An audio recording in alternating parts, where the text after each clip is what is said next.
ನಾಡಿನ ಕಾನೂನಿಗೆ ಗೌರವ ಕೊಟ್ಟುಕೊಂಡೇ ನಾವು ವರ್ತಿಸಬೇಕು ಮತ್ತು ಆ ರೀತಿಯ ಕಾರ್ಯಕ್ರಮಗಳೇ ನಾವು ಸಂಘಟಿಸಬೇಕು ಹೊರತು ಅದಕ್ಕೆ ವಿರುದ್ಧವಾದಂತಹ ಯಾವುದೇ ಒಂದು ಘೋಷಣೆಯನ್ನಾಗಲಿ ಕೂಡ ನಾವು ಕೂಗಬಾರದು ಅಂತ ಈ ಸಂದರ್ಭದಲ್ಲಿ ನಾನು ವಿನಂತಿಸ್ತೇನೆ. ಸರ್ವಾಧಿಕಾರಿಯಾದಂತಹ ರಾಜನ ಮುಂದೆ ಸತ್ಯವನ್ನು ಹೇಳುವುದೇ ನಿಜವಾದಂತಹ ಜಿಹಾದ್ ಅಂತ ಹೇಳಿ ಸಾರಿದಂತಹ ಮೊಹಮ್ಮದ್ ರಸೂಲುಲ್ಲಾಹಿ ಸಲ್ಲಲ್ಲಾಹು ಅಲೈಹಿ ವಸಲ್ಲಮರ ಸಮುದಾಯ ನಾವು. ಆ ಕಾರಣಕ್ಕಾಗಿಯೇ ನಮಗೆ ಸತ್ಯ ಹೇಳಲಿಕ್ಕೆ ಹಿಂಜರಿಕೆ ಅಂತ ಹೇಳುವಂಥದ್ದಿಲ್ಲ. ಖಂಡಿತವಾಗಿಯೂ ಹೋರಾಟಗಾರರು ಆಕ್ಸಿಡೆಂಟ್ ನಲ್ಲಿ ಸಾಯುವುದಿಲ್ಲ. ನಾವು ಆಕ್ಸಿಡೆಂಟ್ ನಲ್ಲಿ ಸಾಯಲಿಕ್ಕೆ ಬಂದವರು ಅಲ್ಲ.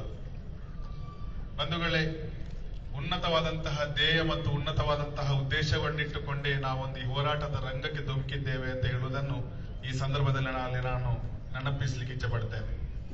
ಈ ಒಂದು ವೇದಿಕೆಯಲ್ಲಿ ಮೃತ ಕಬೀರ್ ಅಣ್ಣ ಇಸ್ಮಾಯಿಲ್ ರವರಿದ್ದಾರೆ. ನಿನ್ನೆಯ ದಿನ ನಾನು ಅವರಲ್ಲಿ ನಿಮ್ಮನ್ನು ಉದ್ದೇಶಿಸಿ ಮಾತನಾಡಬೇಕು ಅಂತ ಹೇಳಿ ವಿನಂತಿಸಿಕೊಂಡ್ರು. ಅವರು ಆ ನಿನ್ನೆಯ ಆ ನೋವಿನಿಂದ ಮಾತನಾಡಲಿಕ್ಕೆ ಶಕ್ತರಲ್ಲ. ದುಃಖ ಉಮ್ಮಳಿಸಿ ಬರ್ತಾ ಇದೆ. ಎಳೆಯ ಸಹೋದರನನ್ನು ಕಳೆದುಕೊಂಡಂತಹ ನೋವು ಒಂದು ಕಡೆಯಾದರೆ, ಇನ್ನೊಂದು ಕಡೆ ಅವರ ಆ ಪಾರ್ಥಿವ ಶರೀರವನ್ನು ನೋಡಲಿಕ್ಕೆ ಹೋದಂತಹ ಇಸ್ಮಾಯಿಲ್ ರವರ ಮತ್ತು ಸಂಬಂಧಿಕರ 3 ಕಾರುಗಳನ್ನು ಸಂಪೂರ್ಣವಾಗಿ ಧ್ವಂಸಗೊಳಿಸಿಕೊಂಡು ಈ ಬಜರಂಗಿಗಳು ಅವರ ಮೇಲೆ ಹಲ್ಲೆಯನ್ನು ಕೂಡ ನಡೆಸಿದ್ದಾರೆ. ಇಲ್ಲಿ ಹಲ್ಲೆ ಮಾಡಲ್ಪಟ್ಟಂತಹ ಇಸ್ಮಾಯಿಲ್ ರವರು ನಮ್ಮೊಂದಿಗಿದ್ದಾರೆ. ಬಹುಶಃ ಅವರು ಕೆಲವೊಂದು ವಿಷಯಗಳನ್ನು ಹೇಳಬೇಕು ಅಂತ ಹೇಳಿ ನನ್ನಲ್ಲಿ ವಿನಂತಿಸಿಕೊಂಡ್ರು. ಅದನ್ನು ನಾನು ನಿಮಗೆ ಹೇಳಲಿಕ್ಕೆ ಇಚ್ಛೆ ಪಡ್ತಾ ಇದ್ದೇನೆ. ಅವರ ಪರವಾಗಿ ನಾನು ಹೇಳ್ತೇನೆ. ಮೊನ್ನೆ ರಾತ್ರಿ 3:45ಕ್ಕೆ ಸರಿಯಾಗಿ ಈ ಘಟನೆ ಶೃಂಗೇರಿ ಚೆಕ್ ಪೋಸ್ಟ್ನ ಬಳಿ ನಡೆದಿದೆ. ಈ ಘಟನೆ ಆಗುವಂತಹ ಸಂದರ್ಭದಲ್ಲಿ ತೀರ್ಥಹಳ್ಳಿಯಿಂದ ಕೋಣಗಳನ್ನು ಲೋಡ್ ಮಾಡಿಕೊಂಡು ಕಬೀರ್ ಮತ್ತು ಇನ್ನಿತರ 3 ಈ ಗಾಡಿಯಲ್ಲಿ ಬರ್ತಾ ಇರುವಾಗ ಅವರು ಚೆಕ್ ಪೋಸ್ಟ್ ನಲ್ಲಿ ಬಂದು ನಿಂತಹ ಸಂದರ್ಭದಲ್ಲಿ ಡ್ರೈವರ್ ಹತ್ತಿರವಿರುವಂತಹ ಪೊಲೀಸರೊಂದಿಗೆ ಇದರಲ್ಲಿ ಕೋಣ ಲೋಡ್ ಇದೆ ಅಂತ ಹೇಳಿದ್ದಾರೆ. ಆ ಸಂದರ್ಭದಲ್ಲಿ ಪೊಲೀಸರು ಇವರನ್ನು ಇಳಿಲಿಕ್ಕೆ ಸೂಚಿಸಿದಂತಹ ಸಂದರ್ಭದಲ್ಲಿ ಕಬೀರ್ ಕೆಳಗಿಳಿದ್ದಾರೆ. ಕೆಳಗಿಳಿಯುವಂತಹ ಸಂದರ್ಭದಲ್ಲಿ ಎಡಗಡೆ ನಕ್ಸಲ್ ನಿಗ್ರಹ ಪಡೆಯ ವಾಹನ ಇತ್ತು. ಅದೇ ರೀತಿ ಹಿಂದುಗಡೆಯಿಂದ ಕೂಡ ಒಂದು ವಾಹನ ಬಂದಿದೆ. ಆ ಕೂಡಲೇ ಗುಂಡಿನ ಸುರಿಮಳೆಯಾಗಿದೆ ಮತ್ತು ಕಬೀರ್ ನೆಲಕರುಳಿದ್ದಾರೆ. ಮತ್ತೊಬ್ಬ ಪೊಲೀಸರ ವಶವಾಗಿದ್ದಾನೆ ಮತ್ತು ಇನ್ನಿಬ್ಬರು ಪಾರಾಗಿದ್ದಾರೆ. ಬಹುಶಃ ಈ ಘಟನೆಯ ನಂತರ ಸುಮಾರು 11:30ರ ಸಮಯಕ್ಕೆ ಇಸ್ಮಾಯಿಲ್ ಮತ್ತು ಇನ್ನಿತರ ಸಹೋದರರು 4 ಕಾರುಗಳಲ್ಲಿ ಅವರು ಶೃಂಗೇರಿ ಸರಕಾರಿ ಹಾಸ್ಪಿಟಲ್ನಲ್ಲಿ ಮೈಯತ್ತನ್ನು ನೋಡ್ಲಿಕ್ಕಾಗಿ ಹೋಗಿದ್ರು. ಹೋದಂತಹ ಸಂದರ್ಭದಲ್ಲಿ ಅಲ್ಲಿ ಕೆಲವು ಜನ ಸೇರಿದ್ರು ಮತ್ತು ಪೊಲೀಸರು ಕೂಡ ಇದ್ರು. ಆ ಸಂದರ್ಭದಲ್ಲಿ ಬಜರಂಗಿಗಳು ಇವರೊಂದಿಗೆ ಬಂದು, ಇನ್ನು ಅವನನ್ನು ಕೊಂದದ್ದು ಸಾಕಾಗ್ಲಿಲ್ಲ, ಬೇರೆಯವರನ್ನು ಕೂಡ ಕೊಲ್ಲಬೇಕಿತ್ತು, ಯಾರನ್ನು ಕೂಡ ಸಿಕ್ಕಿದ್ರೆ ಬಿಡುವುದಿಲ್ಲ ಅಂತ ಹೇಳಿಕೊಂಡು ಇವರನ್ನು ಗದರಿಸಿದ್ದಾರೆ. ಆ ನಂತರ ಇವರು ಆ ಮೈಯತ್ತನ್ನು ನೋಡ್ಲಿಕ್ಕೆ ಬಂದಿದ್ದಾರೆ ಅಂತ ಹೇಳುವಂತಹ ಕಾರಣಕ್ಕಾಗಿ ಇವರ ಕಾರನ್ನು ಸಂಪೂರ್ಣ ಧ್ವಂಸಗೊಳಿಸಿಕೊಂಡು ಇವರ ಮೇಲೆ ತೀವ್ರವಾದಂತಹ ಹಲ್ಲೆಯನ್ನು ಕೂಡ ಮಾಡಿದ್ದಾರೆ. ಈ ಕೃತ್ಯ ನಡೆಯುವಂತಹ ಸಂದರ್ಭದಲ್ಲಿ ಅಲ್ಲಿ ಪೊಲೀಸರು ಮೂಕ ಪ್ರೇಕ್ಷಕರಾಗಿದ್ರು, ಕೈಗೆ ಬಲೆ ತೊಟ್ಟುಕೊಂಡು ಕೂತಿದ್ರು ಅಂತ ಹೇಳುವುದನ್ನು ಕೂಡ ನಾವು ನೆನಪಿಸಿಕೊಳ್ಬೇಕು. ಬಹಳ ಆಕ್ರೋಶಭರಿತವಾಗಿ ಮಾತನ್ನು ಹೇಳ್ತಾ ಇದ್ದಾನೆ. ಯಾಕೆ ಅಂತ ಹೇಳಿದ್ರೆ, ಉಳ್ಳಾಲದಲ್ಲಿ ಕೋಮುಗಲಭೆಯಾದಾಗ ಪೊಲೀಸರ ಅರ್ಧರಾತ್ರಿ ಮುಸ್ಲಿಮರ ಮನೆಗಳಿಗೆ ದೊಡ್ಡ ದೊಡ್ಡ ಬಂಡೆಕಲ್ಲುಗಳನ್ನು ಎತ್ತಿ ಬಾಗಿಲು ಒಡೆದು ಒಳಗೆ ನುಗ್ತಾರೆ. ಆದರೆ ತಮ್ಮ ಕಣ್ಣ ಮುಂದೆ ಕೃತ್ಯ ನಡೆಯುವಾಗ ಅವರು ಮೂಕ ಪ್ರೇಕ್ಷಕರಾಗಿರ್ತಾರೆ. ಇದು ಪೊಲೀಸರ ವರ್ತನೆ. ಯಾವ ರೀತಿ ಇವತ್ತು ಹಿಂದುತ್ವವಾದಿ ಪೊಲೀಸರಾಗಿ ಬದಲಾಗ್ತಾ ಇದ್ದಾರೆ ಮತ್ತು ಈ ಕಾನೂನನ್ನು ಗೌರವಿಸುವ ಬದಲು ಬಜರಂಗ ದಳದ ಅಜೆಂಡಾಗಳನ್ನು ಇವತ್ತು ಪಾಲಿಸುವಂತಹ ಒಂದು ವ್ಯವಸ್ಥೆಗೆ, ದಯನೀಯವಾದಂತಹ ಒಂದು ವ್ಯವಸ್ಥೆಗೆ ಇವತ್ತು ಪೊಲೀಸ್ ಇಲಾಖೆ ಬಂದು ತಲುಪಿದೆ ಅಂತ ಹೇಳುವುದಕ್ಕಿರುವಂತಹ ಒಂದು ಉತ್ತಮವಾದಂತಹ ಉದಾಹರಣೆ. ಬಹುಶಃ ಈ ಒಂದು ಕೃತ್ಯ ಜರುಗಿದ ಕೂಡಲೇ ವರದಿಯಾದಂತೆ ಸೋಷಿಯಲ್ ಡೆಮಾಕ್ರೆಟಿಕ್ ಪಾರ್ಟಿ ಆಫ್ ಇಂಡಿಯಾದ ನಾಯಕರುಗಳು, ನಮ್ಮ ಜಿಲ್ಲಾಧ್ಯಕ್ಷರು ಮತ್ತು ಹಿಂದಿನ ಜಿಲ್ಲಾಧ್ಯಕ್ಷರಾಗಿದ್ದಂತಹ ನಿಕಟಪೂರ್ವ ಜಿಲ್ಲಾಧ್ಯಕ್ಷ ಜಲೀಲ್ ಕೃಷ್ಣಾಪುರ್ ಅವರ ನೇತೃತ್ವದಲ್ಲಿ ಕಬೀರ್ ಅವರ ಮನೆಗೆ ಭೇಟಿ ಕೊಟ್ಟಿದ್ರು ಮತ್ತು ಅವರನ್ನು ಸಾಂತ್ವನ ಪಡಿಸುವಂತಹ ಮತ್ತು ಆ 11:15 ಗಂಟೆ ರಾತ್ರಿಗೆ ನನಗೆ ಜಲೀಲ್ ರವರು ಫೋನ್ ಮಾಡಿದ್ರು ಮತ್ತು ಈ ಕೃತ್ಯದ ಬಗ್ಗೆ ನಾವು ಬೆಳಿಗ್ಗೆ ಮೀಟಿಂಗ್ ಕರೀತಾ ಇದ್ದೇವೆ, ಖಂಡಿತವಾಗಿಯೂ ಯಾವುದೇ ಕಾರಣಕ್ಕೂ ಇದರಲ್ಲಿ ನ್ಯಾಯ ಸಿಗದೆ ನಾವು ಹಿಂಜರಿಯುವುದಿಲ್ಲ ಅಂತ ಹೇಳುವಂತಹ ಮಾತುಗಳನ್ನು ಬಹಳ ಆಕ್ರೋಶಭರಿತರಾಗಿ ಆ ರಾತ್ರಿ ನನ್ನಲ್ಲಿ ನುಡಿದಿದ್ರು. ಬಹುಶಃ social democratic party of India ಈ ನಾಡಿನ ಶೋಷಿತ ವಂಚಿತ ಸಮುದಾಯದ ಪರವಾಗಿ ನ್ಯಾಯದ ಹೋರಾಟದಲ್ಲಿ ಸದಾ ಮುಂಚೂಣಿಯಲ್ಲಿರ್ತದೆ ಅಂತ ಹೇಳುವಂತಹ ಮಾತುಗಳನ್ನು ಈ ಸಂದರ್ಭದಲ್ಲಿ ನಾನು ಹೇಳಲಿಕ್ಕೆ ಬಯಸ್ತಾ ಇದ್ದೇನೆ. ಬಂಧುಗಳೇ, ಇವತ್ತು ಕಾಂಗ್ರೆಸ್ ಪಕ್ಷ ಅಧಿಕಾರಕ್ಕೆ ಬಂದ ನಂತರ ನೈತಿಕ ಪೊಲೀಸ್ಗಿರಿಯ ಪ್ರಕರಣಗಳು, ಇದು ನೈತಿಕ ಪೊಲೀಸ್ಗಿರಿ ಅಲ್ಲ, ಅನೈತಿಕ ಪೊಲೀಸ್ಗಿರಿ. ಈ ಅನೈತಿಕ ಪೊಲೀಸ್ಗಿರಿಯಂತಹ ಪ್ರಕರಣಗಳು ನಿರಂತರವಾಗಿ ಇಲ್ಲಿ ನಡೀತಾ ಇದೆ.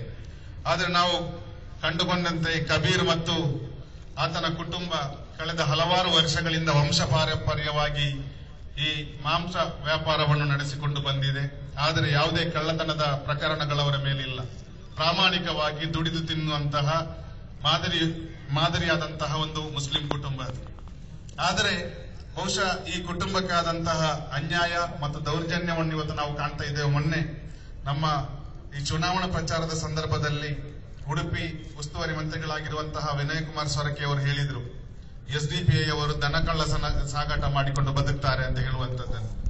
ಬಹುಶಃ ಇವತ್ತು ಕಾಂಗ್ರೆಸ್ಸಿಗರಿಗೆ ಯಾವ ಗತಿಗೇಡು ಬಂದಿದೆ ಅಂತ ಹೇಳಿದ್ರೆ, ಮುಸ್ಲಿಂ ಸಮುದಾಯದ ದೌರ್ಜನ್ಯಗಳನ್ನು ಅವರ ಕಣ್ಣ ಮುಂದೆ ನಡೆಯುವಾಗ ತಡೆಯುವಂತಹ ಶಕ್ತಿ ಇಲ್ಲದೆ ಶಿಖಂಡಿಗಳಾಗಿರುವಂತಹ ಒಂದು ಪರಿಸ್ಥಿತಿ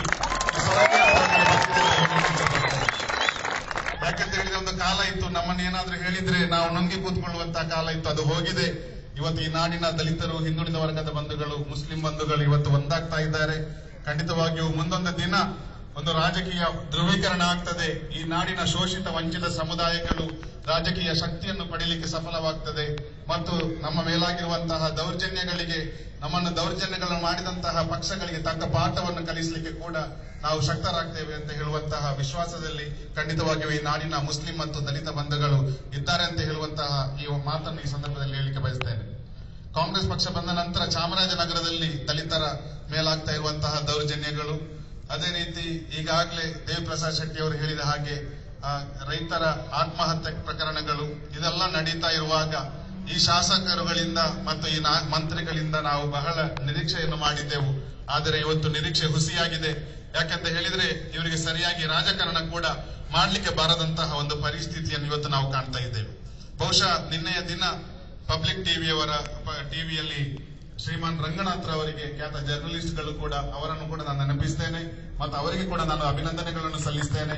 ಬಹಳ ಈ ಘಟನೆಯ ಬಗ್ಗೆ ಬಹಳ ಆಕ್ರೋಶ ಭರಿತರಾಗಿ ನ್ಯಾಯಕ್ಕಾಗಿ ಮಾತುಗಳನ್ನು ಅವರು ಆಡಿದ್ರು ಮತ್ತು ಅದಕ್ಕೆ ಬೇಕಾದಂತಹ ಕಾರ್ಯಕ್ರಮಗಳನ್ನು ಅವರು ಕೂಡ ಸಂಘಟಿಸಿದ್ರು. ಬಹುಶಃ ಇವತ್ತು ನಮ್ಮ ಮುಂದಿರುವಂತದ್ದು ಸುಮಾರು ಬೆಳಿಗ್ಗೆ 9:30 ಗಂಟೆಗೆ ಮಾಡಿದಂತಹ ಒಂದು 9:30 ಗಂಟೆಗೆ ನಾವು ಸೇರಿದಂತಹ ಒಂದು ಮೀಟಿಂಗ್ 11 ಗಂಟೆಗೆ ಸೇರಿದಂತಹ ಒಂದು ತೀರ್ಮಾನವಾಗಿತ್ತು ಇಂದಿನ ದಿನ ಈ ಕಾರ್ಯಕ್ರಮವನ್ನು ಹಮ್ಮಿಕೊಳ್ಳುವಂತದ್ದು. ಬಹುಶಃ ಕೇವಲ ಒಂದು SMS ಗಳಿಗೆ ಪೂರಕವಾಗಿ ಇವತ್ತು ಜನ ಸೇರಿದ್ದಾರೆ. ಬಹುಶಃ ನಾವು ಇನ್ನು ಕೆಲವು ದಿವಸಗಳು ಕೊಟ್ಟರೆ ಯಾವ ರೀತಿ ಇಲ್ಲಿ ಜನರನ್ನು ಸೇರಿಸಬಹುದು ಅಂತ ಹೇಳುವುದನ್ನು ಖಂಡಿತವಾಗಿ ಇಲ್ಲಿ ಆಡಳಿತ ವರ್ಗಕ್ಕೆ ಮತ್ತು ಆಡಳಿತ ಪಕ್ಷದವರಿಗೆ ಎಲ್ಲರಿಗೂ ಚೆನ್ನಾಗಿ ಗೊತ್ತಿದೆ. ಆದ್ರಿಂದ ನಾವು ಹೇಳ್ತಾ ಇರುವಂತದ್ದು, ನ್ಯಾಯ ನಿರಾಕರಣೆ ಅಂತ ಹೇಳುವಂತಹ ಪದ ನಿಮ್ಮಿಂದ ಆಗದಿರಲಿ, ಕೃತ್ಯ ನಿಮ್ಮಿಂದ ಆಗದಿರಲಿ. ಮತ್ತು ನಾವು ಇವತ್ತು ಕಬೀರ್ಗೆ ಸರ್ಕಾರ ಘೋಷಿಸಿದ್ದು ಕೇವಲ ಜುಜಿಬಿ 5 ಲಕ್ಷ ರೂಪಾಯಿ.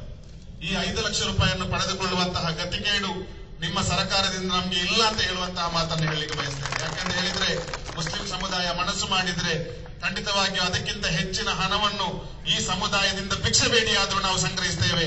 ನಿಮ್ಮ ಜುಜಿಬಿ 5 ಲಕ್ಷ ರೂಪಾಯಿ ನಮಗೆ ಅಗತ್ಯ ಇಲ್ಲ. ನಾವು ಹೇಳ್ತಾ ಇರುವಂತದ್ದು ಇವತ್ತು ಈ ಹಕ್ಕೊತ್ತಾಯ ಸಭೆಯಲ್ಲಿ ಹೇಳಿರುವಂತದ್ದು 50 ಲಕ್ಷ ರೂಪಾಯಿಯನ್ನು ಕಬೀರ ಕುಟುಂಬಕ್ಕೆ ಕೊಡಬೇಕು. ಯಾವ ರೀತಿ ಗುಲ್ಬರ್ಗದಲ್ಲಿ ಪೊಲೀಸ್ ಅಧಿಕಾರಿಯ ಹತ್ಯೆಯಾದಾಗ ಸರ್ಕಾರ ಸ್ಪಂದಿಸಿ ಸುಮಾರು 1 ಕೋಟಿ ರೂಪಾಯಿಗಳನ್ನು ನೀಡಿತ್ತ, ನಾವು ಹೇಳ್ತಾ ಇರುತ್ತೇವೆ 50 ಲಕ್ಷ ರೂಪಾಯಿಗಳನ್ನು ಈ ಪರಿಹಾರವಾಗಿ ನೀಡಬೇಕು. ಮತ್ತು ಯಾರ ಈ ಕೃತ್ಯ ಮಾಡಿದಾರ ಆ ಪೊಲೀಸ್ ಅಧಿಕಾರಿಯ ಮೇಲೆ ಕಾನೂನು ಕ್ರಮವನ್ನು ಕೈಗೊಳ್ಳಬೇಕು ಮತ್ತು ಈ ಕಬೀರ ಕುಟುಂಬಕ್ಕೆ ಸರ್ಕಾರಿ ಉದ್ಯೋಗವನ್ನು ನೀಡಬೇಕು ಅಂತ ಹೇಳುವಂತಹ ಹಕ್ಕೊತ್ತಾಯವನ್ನು ಈ ಸಂದರ್ಭದಲ್ಲಿ ನಾನು ಮಾಡಲಿಕ್ಕೆ ಇಚ್ಛೆ ಪಡ್ತಾ ಇದ್ದೇನೆ. ಬಂಧುಗಳೇ, ಖಂಡಿತವಾಗಿಯೂ ಮುಂದಿನ ಹೋರಾಟದ ಸಂದರ್ಭದಲ್ಲಿ ಈ ಒಂದು ಹೋರಾಟವನ್ನು ಇನ್ನಷ್ಟು ಬಲಪಡಿಸಿಕೊಂಡು ಪಾಪ್ಯುಲರ್ ಫ್ರಂಟ್ ಆಫ್ ಇಂಡಿಯಾ ಮುಂದೆ ಹೋಗ್ತದೆ. ಖಂಡಿತವಾಗಿಯೂ ಪಾಪ್ಯುಲರ್ ಫ್ರಂಟ್ ಆಫ್ ಇಂಡಿಯಾ ಹೋರಾಟಕ್ಕೆ ಅಂಜುವಂತಹ ಸಂಘಟನೆಯಲ್ಲ ಮತ್ತು ಈ ನಾಡಿನಲ್ಲಿ ಯಾವುದೇ ಸಮುದಾಯದ ಪರವಾಗಿ ಯಾವುದೇ ಸಮುದಾಯಕ್ಕೆ ಅನ್ಯಾಯವಾದಂತಹ ಸಂದರ್ಭದಲ್ಲಿ ಹೋರಾಟದ ಮುಂಚೂಣಿಯಲ್ಲಿ ಸಂಘಟನೆ ಇರ್ತದೆ ಅಂತ ಹೇಳುವಂತಹ ಮಾತುಗಳೊಂದಿಗೆ ನನ್ನ ಮಾತುಗಳಿಗೆ ವಿರಾಮ ಕೊಡ್ತಾ ಇದ್ದೇನೆ. ವಾಖಿರ್ ದವಾನಾ ಅನಿಲ್ ಹಮ್ದುಲಿಲ್ಲಾಹಿ ರಬ್ಬಿಲ್ ಆಲಮೀನ್. ಜೈ ಹಿಂದ್, ಜೈ ಕರ್ನಾಟಕ. ಅಭಿನಂದನೆಗಳು ಅನ್ವರ್ ಸಾದಾತ್ ರವರಿಗೆ. ಮುಂದಕ್ಕೆ ನಮ್ಮನ್ನು ದೇಶ